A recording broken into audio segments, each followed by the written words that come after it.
Les enjeux du manager par rapport à un collaborateur en situation de handicap sont finalement les mêmes que les enjeux d'un manager vis-à-vis de tout autre collaborateur.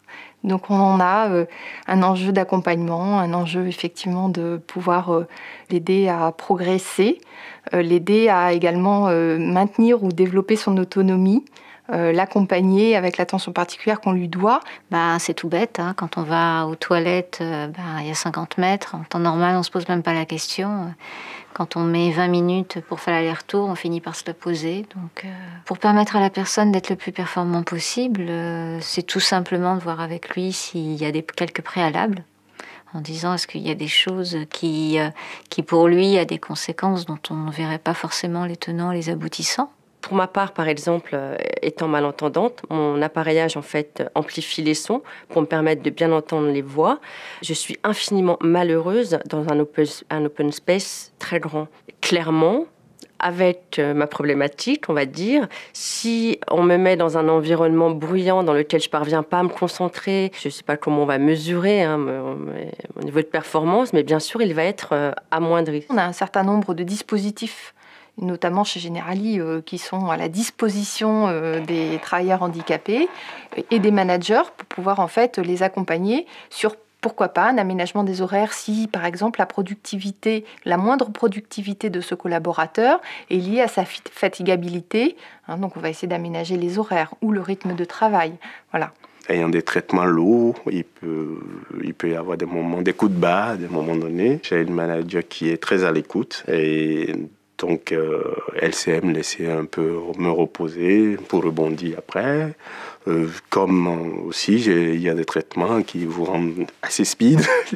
Donc vous travaillez beaucoup et elle arrive à m'accompagner dans ces situations. Je dirais qu'il y a une notion primordiale quand même à établir. Et j'avoue que j'ai la chance d'avoir pu le faire avec mon collaborateur. C'est de la communication et de la confiance. On est transparent, c'est-à-dire qu'il connaît mes attentes. Je suis aussi exigeante avec lui que je le suis avec les autres. Il est transparent avec moi. Il me dit quand ça va pas. Mais on en parle. Et je pense que ça, c'est la clé de tout. Et pareil aussi sur l'organisation du travail pour pouvoir concilier mes contraintes de rendez-vous médicaux et le travail. Je peux être amenée à avoir besoin de ce collaborateur qui, lui, a besoin d'un rendez-vous. On trouve toujours un compromis. Mais c'est vrai que ce sont des contraintes sur lesquelles je dois faire face. Un rendez-vous chez le médecin, ça se décale pas.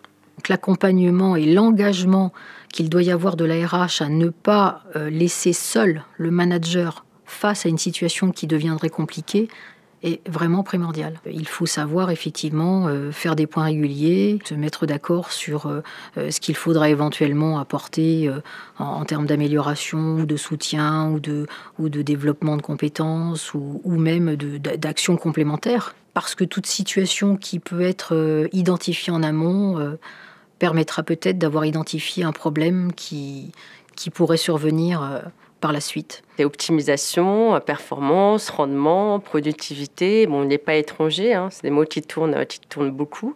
Chacun y est soumis finalement. Mais dans la situation d'un travailleur en situation de handicap, il faut être dans l'anticipation. Et justement pas être d'arriver à cette situation d'échec parce qu'on a occulté ou on n'a pas voulu ou on n'a pas osé aborder certains sujets. Chacun va se dépasser, chacun va performer quand il va être dans un environnement favorable, finalement, quel qu'il soit, et quand il ne sera pas soumis, finalement, à une situation d'handicap. Dans l'équipe, moi, j'ai jamais eu de remontée de quelque façon que ce soit, et à l'inverse, la plus grande de mes satisfactions, c'est d'entendre les commerciaux me dire « Oh, c'est super, on a des réponses tip-top sur tel ou tel dossier », et franchement, il nous a fait une réponse détaillée et qui correspondait à nos souhaits. Et ça, c'est pour moi ma plus grande satisfaction.